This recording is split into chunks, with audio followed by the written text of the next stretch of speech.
Floor. Mr. Speaker, members of the House, let me tell you what the best show in town tomorrow at 11:30 is going to, or Monday at 11:30 is going to be. It's going to be the Democrat Caucus Committee meeting, because I would love to be there to listen to the gentlelady and gentlemen from Arlington, Alexandria, Fairfax, and Loudoun ask their minority leader why he just threw them under the bus, why he decided to stand up and tell the gentlelady from Fairfax why her school system should lose $67 million in 1 year. And it's going to be a great show, and I might leave my caucus to join them just one time, because I would just love to see it. The gentleman from Martinsville, I know what he's really doing there. He's trying to fight for his team, his local team. But listen, he didn't tell you the whole story. What Governor Kane did was he froze the LCI.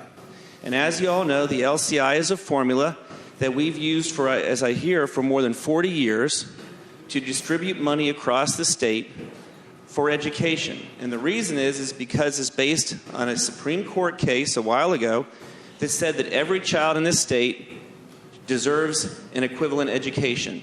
And there are some areas of this state that don't have a lot of money, and the other areas of the state need to pay more to help those kids get a proper education. So we use this LCI formula. And this formula is recalculated every 2 years. And for 40 years, this formula was recalculated. And every year has been put in the budget. And whether you like the formula or not, we all go with it because it's mandated by the courts. I find it very interesting the gentleman from Martinsville didn't stand up when Fairfax lost $40 million a couple of years ago. He liked the formula when we lost the money. What we're asking is merely just to do the same thing that we've been doing for 40 years. I don't even like the formula. All I want you all to do is just do what you've been doing for 40 years and use the formula the way it's supposed to be used.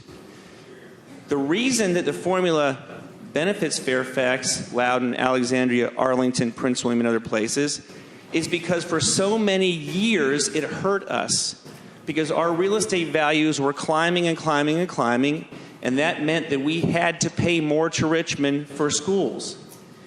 We got clobbered in the real estate market, absolutely clobbered. So when you redo the LCI, it comes out that we pay less. That's all it does. This is not really a big deal unless you make it a big deal. All we're asking to do is just to do the same thing that we've been doing for 40 years. And let me tell you one other thing. There's another interesting issue, and the gentleman from Fairfax, Mr. Surville, and I and Senator Chap Peterson were talking.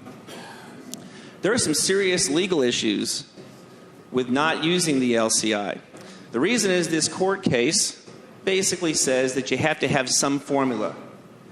Well, if you freeze the LCI, it's the same as not using a formula. Number one argument. Freezing the LCI is not using a formula. My opinion, and I think the gentleman from Fairfax would agree, that arguably that makes the budget in violation of the court order. Secondly, using 2 years ago's data is using false data that doesn't even exist. That would create a legal argument that the formula as used in this budget would be arbitrary and capricious. Now, I don't know who wins the battle down in the Supreme Court on it, and I don't want to know, because all I want you all to do is just to do the same thing you've been doing for 40 years. Thank you, Mr. Speaker.